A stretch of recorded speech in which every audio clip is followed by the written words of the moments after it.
అపార్థం అసూయ కథ రచన అయ్యల సోమయాజుల సుబ్రహ్మణ్యం. కథాపఠనం మలవరపు సీతారాం కుమార్. రాత్రి జరిగింది మర్చిపోతే బెటర్. ఇదిగో కాఫీ. ఆలస్యంగా లేచారు కాబట్టి తొందరగా రెడీ అవ్వండి అంటూనే న్యూస్ పేపర్లో దూరిపోయింది శారద. తను అప్పటికే రెడీ అయి ఉందన్న విషయం అర్థమయ్యేసరికి నేనెప్పుడు లేచానో తెలిసింది నాకు. తను కూల్గా ఉండడంతో నాకు గిల్టీగా అనిపించింది. అనవసరమైన రాద్ధాంతం కదూ. మనసులో అనుకుంటూనే అద్దంలో నా ముఖాన్ని నేను చూసుకున్నాను. కళ్ళు ఎరిపెక్కాయి. నిద్ర లేకపోతే ఎరిపెక్కక ఏమవుతుంది? 50 ఏళ్లు దాటి ఏడాదయింది. కానీ నాలో మారని మనస్తత్వం. ఎందుకో తొలిసారిగా ఇబ్బందిగా అనిపించింది నాకు. మీరు రెడీయేనా? శారద పిలిచేసరికి ఆలోచనల్లోంచి బయటపడ్డాను. వచ్చేస్తున్నా అంటూనే కార్ కీస్ తీసుకొని బయటపడ్డాను. శారద ఎప్పట్లాగే వచ్చి కారులో కూర్చుంది. యూనివర్సిటీ నుంచి మా ఇంటికి 4 కిలోమీటర్ల దూరం. ఆ సమయాన్ని వృధా చేయకుండా పుస్తకంలో తల దూర్చింది. నేను మౌనంగా కారు నడుపుతూ శారదను పరిశీలనగా చూశాను.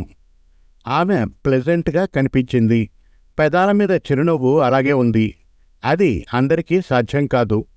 సమస్య పట్ల స్పందించడం వేరు, ఘర్షణ వేరు. ఈ రెండింటిలో నేను ఎన్నుకున్న దారి ఓ పెద్ద గొడవకు దారితీసింది.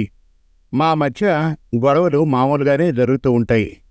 తను అప్లైడ్ మ్యాథ్స్ ప్రొఫెసర్, నేను ఆర్గానిక్ కెమిస్ట్రీ రీడర్. నాకన్నా తను కొంచెం ఎక్కువ. నా మనసులో ఆ భావన ఉందేమో. అప్పుడప్పుడు మా మధ్య గొడవకు అదే కారణమై ఉండొచ్చు. కారు యూనివర్సిటీ దగ్గరగా వచ్చేసరికి నా ఆలోచనలకు బ్రేక్ పడింది. శారద కారు దిగుతూ నా వైపు చూసి నవ్వింది. ఎందుకు నవ్విందో అర్థమయ్యేలోపు, ఈరోజు క్యారియర్లో మీకు నచ్చినవన్నీ ఉన్నాయి, మీరు తినండి, నేను లంచ్కు రాను. మా department head professor Raghu retirement, అక్కడే నా లంచ్, మీరు వెళ్ళండి అంటూ కారు దిగి వెళ్ళిపోయింది. రాత్రి జరిగిన దానికి సారీ శారదా, నీ వ్యక్తిత్వాన్ని తప్పుపట్టాను. నాకెందుకో కోపం ముక్కు మీద ఉంటుంది.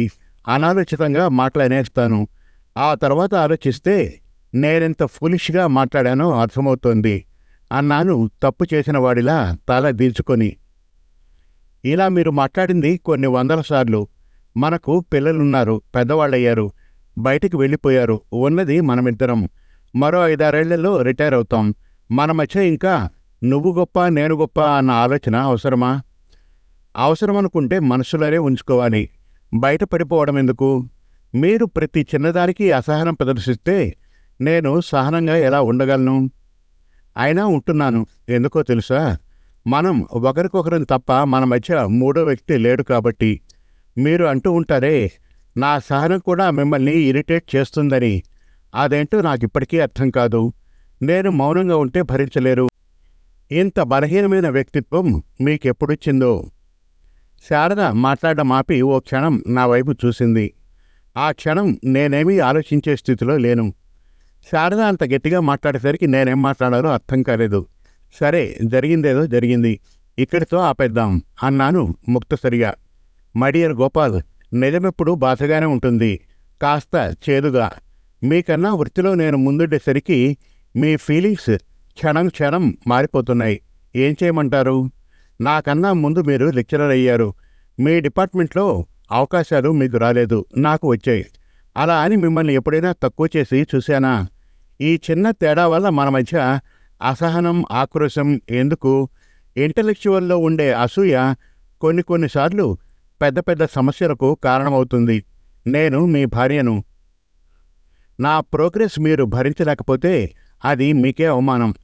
ఊరికే మనశ్శాంతి పోగొట్టుకోవడం, లేనిదాన్ని అతిగా ఊహించుకోవడం, ప్రతి క్షణం టెన్షన్తో అదే పనిగా మనసు పాడు చేసుకోవడం, ఇవన్నీ మీరు చేస్తున్న పనులు. ఆ ప్రభావం నా మీద ఉండదనుకుంటున్నారా?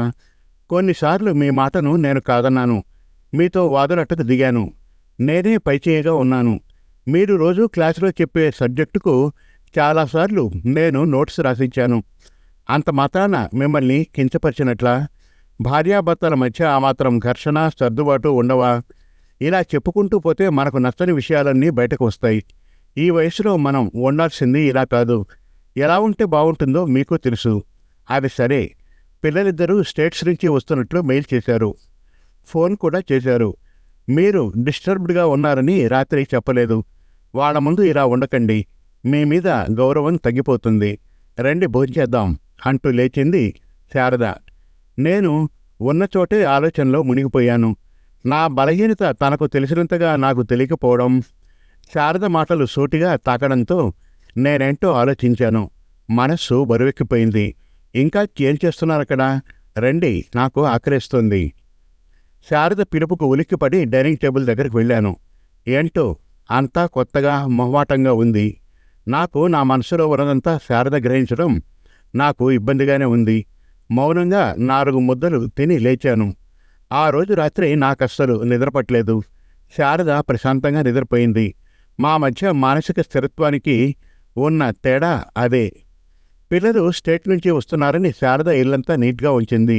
రకరకాల పిండి వంటలు, స్వీట్స్ తయారు చేసింది. ఇద్దరమే ఉన్నా 10 మంది ఉన్నంత సందడి. స్టేట్స్కు వెళ్ళిన పిల్లలు ఏడాది తర్వాత ఇక్కడికి రావడం వల్ల శారదలో ఆతృత ఎక్కువైంది. నాలోనూ అదే స్థితి. తను బయటపడుతుంది అంతే. ఆమెకు సహకరిస్తూ నేను అందులో ఆనందిస్తున్నాను. ఎప్పుడూ అసహనంగా, అనాలోచితంగా ఉండే నేను శారదతో ఇలా మాటామాటా కలిపి పనులు చేయడం కొత్తగా అనిపించింది. చాలా ఏళ్లు గడిచాయి. ఉద్యోగ బాధ్యతల్లో సున్నితమైన భావాలన్నీ నలిగిపోయాయి.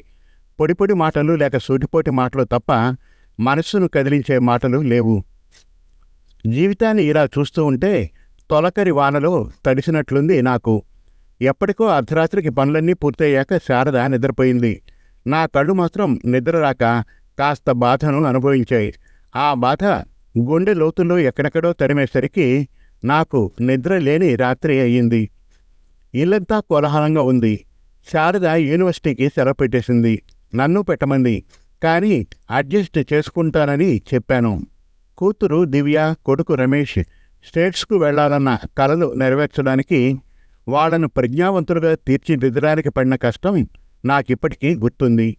వాళ్ళు స్టేట్స్ ఫ్లైట్ ఎక్కిన రోజు నాకు బాగా జ్ఞాపకం. శారద కళ్ళల్లో తీయటి పొరకెంత, కళ్ళల్లో ఓ సన్నటి నీటి పొర. వాడిద్దరూ శారదను వాటేసుకుని ఏడిస్తే అప్పుడు నాకు ఏడుపు వచ్చింది. కానీ నా దగ్గరకు వచ్చి ఒక్క మాటన్నా అన్నారా? లేదే. వెళ్ళొస్తాం నాన్న అంటే వాళ్ళ సొమ్మే పోతుంది. వాళ్ళను పెంచింది శారద ఒక్కర్తేనా? నా ప్రమేయం, నా బాధ్యత లేవా? వాళ్ళ కోసం ఎంతో కష్టపడ్డాను. వాళ్ళ సంతోషాన్ని నేను షేర్ చేసుకోలేకపోవచ్చు. నా స్వభావమే అంత. దాన్ని ఎలా మార్చుకోను? బహిరంగపరిస్తేనే ప్రేమాభిమానాలు ఉన్నట్లా? వాళ్ళొచ్చి చాలాసేపయింది. శారద చుట్టూ తిరుగుతున్నారే తప్ప నేనున్నానన్న ఆలోచన వాళ్ళకు లేదు. వాళ్ళ సక్సెస్ను శారద షేర్ చేసుకుంటూ ఉంటే నేనే ప్రేక్షకుడిలా, పరాయివాడిలా కూర్చోవడం ఓ తండ్రిగా సిగ్గుగా అనిపించింది. వాళ్ళ సక్సెస్ వెనుక శారద మాత్రమే ఉందన్న వాళ్ళ ఫీలింగ్స్ను డిస్టర్బ్ చేయడం నాకు ఇష్టం లేదు. అది నా ఇల్లే, వాళ్ళు నా పిల్లలే. ఎందుకో అక్కడ ఉండలేకపోయాను. భౌతికమైన ప్రవర్తన మనసుకెప్పుడూ దగ్గరగా ఉండదన్న నిజం తొలిసారిగా తెలిసింది నాకు. మీరు మాట్లాడుకోండి, నేనలా యూనివర్సిటీకి వెళ్ళొస్తాను అంటూ అక్కడి నుంచి లేచాను. ఆ రోజు మూడీగా ఉండడంతో క్లాస్ తీసుకోలేకపోయాను. లైబ్రరీకి వెళ్ళి ఏదో రెఫరెన్స్ బుక్స్ తిరగేసి నోట్స్ రాసుకుంటూ సమయాన్ని గడిపేశాను. ఇంటికి వెళ్ళాలనిపించలేదు. లైబ్రరీ మూసే వరకు అక్కడే గడిపి ఇంటికి వెళ్ళాను. నేను వెళ్ళేసరికి ఇంటిలో పనమ్మాయి తప్పితే ఎవరూ లేరు. నేను అడగకుండానే, అమ్మగారు పిల్లలు సినిమాకు వెళ్ళారయ్యా, మీరొస్తే భోంచేసేమన్నారు అంటూ తన పనిలో పడిపోయిందామె. నా అవసరం ఎంత ప్రశ్నార్థకమో అర్థమైంది నాకు. మనసు కాస్త బరువెక్కింది. 4 మెతుకులు తిని న్యూస్ పేపర్ చేతిలోకి తీసుకున్నాను. రాత్రి 10ంటికి ఇంటికొచ్చారు వాళ్ళు. శారద అడిగింది, మీరు తిన్నారా అని. నా సమాధానం కోసం ఎదురు చూడకుండానే, మేం హోటల్లో తినేశాం అంది. శారద మాటైనా అడిగింది. పిల్లలు మాత్రం వాళ్ళ పనిలో వాళ్ళు. తండ్రిగా ఉన్నవాడికి ఇలాంటి మూమెంట్స్ అన్నీ బాధ కలిగిస్తాయి. నా బాధ అది కాదు. నేనెందుకు వాళ్లకు శత్రువునయ్యానా అని ఆలోచిస్తూ ఉంటే శారద వచ్చింది. బాగా తిరిగాం, నిద్రొస్తోంది అంటూనే కళ్ళు మూసుకుంది. 3 వారాలు గడిచిపోయాయి. మధ్యలో ఎప్పుడన్నా చిన్న పలకరింపు తప్ప ప్రత్యేకంగా నాతో మాట్లాడిన రోజు లేదు. నేను ప్రయత్నించాను. ఏవో పొడిపొడి మాటలు, మనస్సుకు చేరని మాటలు. శారద నా దగ్గర కూర్చుంటూ, మరో 2 రోజుల్లో పిల్లలు వెళ్ళిపోతున్నారు. మీరు కాస్త మామూలుగా ఉండండి. పట్టింపులొద్దు, ఈగోలు వద్దు. మీరు వాళ్ళకన్నా తెలివైనవారు. వాళ్ళు తెలియక మిమ్మల్ని హట్ చేసినా, చులకన చేసినా మీరు అవేం పట్టించుకోవద్దు. మీ పిల్లలే కదా అంది. ఏమనాలో తెలియక తల ఊపాను. నేను నా గదిలో నోట్స్ తయారు చేసుకుంటూ ఉంటే పక్క గదిలో నుంచి మాటలు వినిపిస్తున్నాయి. అమ్మా, ఈ మనిషిని ఎలా భరిస్తున్నావు? మాతో పాటు వచ్చి ఓ ఏడాది పాటు వదిలేస్తే బుద్ధొస్తుంది. వయస్సు పెరిగింది కానీ మూర్ఖత్వం మాత్రం పోలేదు అన్నారు పిల్లలిద్దరూ. గట్టిగా మాట్లాడకండి, ఆయన వింటే బాగుండదు అంది శారద వాళ్లను వారిస్తూ. చాచా, ఏం మనిషో, మేము ఏడాది తర్వాత వస్తే మాతో ప్రేమగా ఉన్నారా? ఏదో బలవంతంగా 4 ముక్కలు తప్ప మా ఆలోచనలు, మా సరదాలు పంచుకున్నారా? మా ప్రోగ్రెస్ను పంచుకున్నారా? ఎంతసేపు ఆయన లోకం యూనివర్సిటీ అయితే ఎలా? ఎందుకమ్మా ఆయనతో వచ్చేయచ్చుగా అంది కూతురు ముక్తాయింపుగా. ఆయన గురించి మీరెక్కువ మాట్లాడుతున్నారు. నేను రావాలనుకున్నప్పుడు వస్తాను. ఆయన వ్యక్తిత్వం పట్ల మీకు గౌరవం లేకపోయినా ఆయన పెద్దరికాన్ని గౌరవించండి. సరే, ఫ్లైట్కు టైం అవుతోంది, పదండి అంటూ బయటకు నడిచింది. నేను బయటకొచ్చాను. ఎయిర్పోర్టుకు వెళ్ళొస్తాను. యూనివర్సిటీలో మీరు ఎక్కువ క్లాసెస్ తీసుకోవాలన్నారుగా, ప్రిపేర్ అవ్వండి, వచ్చేస్తాను అంటూ కారెక్కింది శారద. అందులో ఏ భావమూ వ్యక్తం కాలేదు. ఆ క్షణంలో నా కళ్ళ వెనుక ఉవ్వెత్తున లేచి ఆగిపోయిన భావాలు మాత్రం ఎప్పటికీ వాళ్లకు అర్థం కావు. మర్నాడు ఉదయాన్నే ఇద్దరం కలిసి యూనివర్సిటీకి వెళ్ళాం. త్వరలో ఎగ్జామ్స్ స్టార్ట్ అవుతాయి కాబట్టి ఇద్దరికీ కాస్త పనెక్కువ. కారులో నేను శారదను గమనిస్తూనే ఉన్నాను. ఆమె ఫీలింగ్స్లో ఏ మార్పు లేదు. ఏదో పుస్తకం తిరిగేస్తూ కూర్చుంది. నాకెందుకో శారదతో ఎక్కువగా మాట్లాడాలనిపించింది. నా హృదయంలో సన్నగా రగిలిన సంఘర్షణ ఆమెకు చెప్పాలనిపించింది. ఆమెకు దగ్గరగా, హృదయానికి చేరువుగా ఉండాలనిపించింది.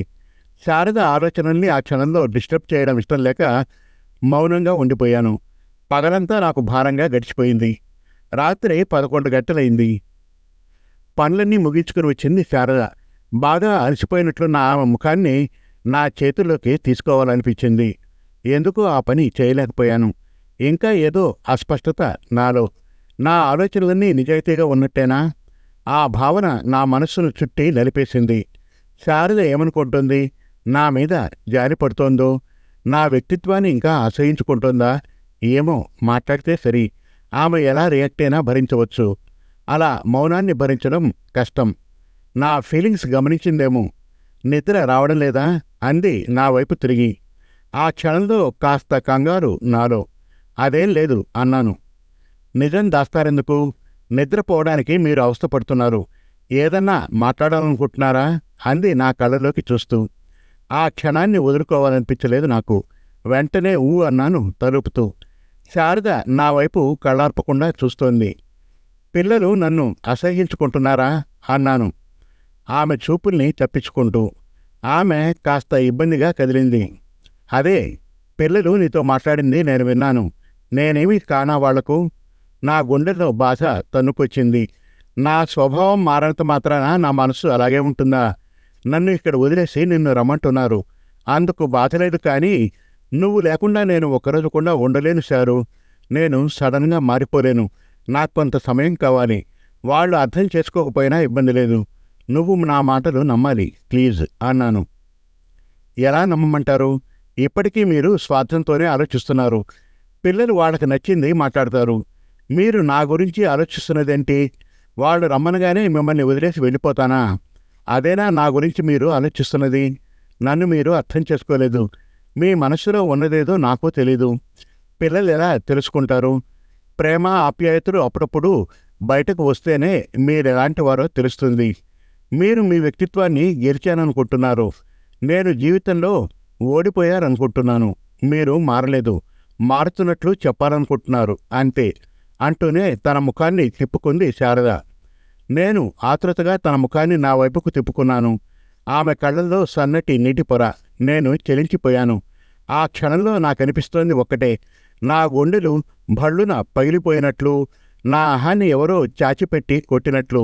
ఆ క్షణంలో మండుతున్న నా కళ్ళను మూసే ప్రయత్నం చేయలేదు. శారద ముఖాన్ని నా కళ్ళల్లో బంధించాలని చూశాను అంతే. సమాప్తం. మరిన్ని చక్కటి కథల కోసం, కవితల కోసం, వెబ్ సిరీస్ కోసం మనతెలుగుకథలు.com విజిట్ చేయండి. Thank you.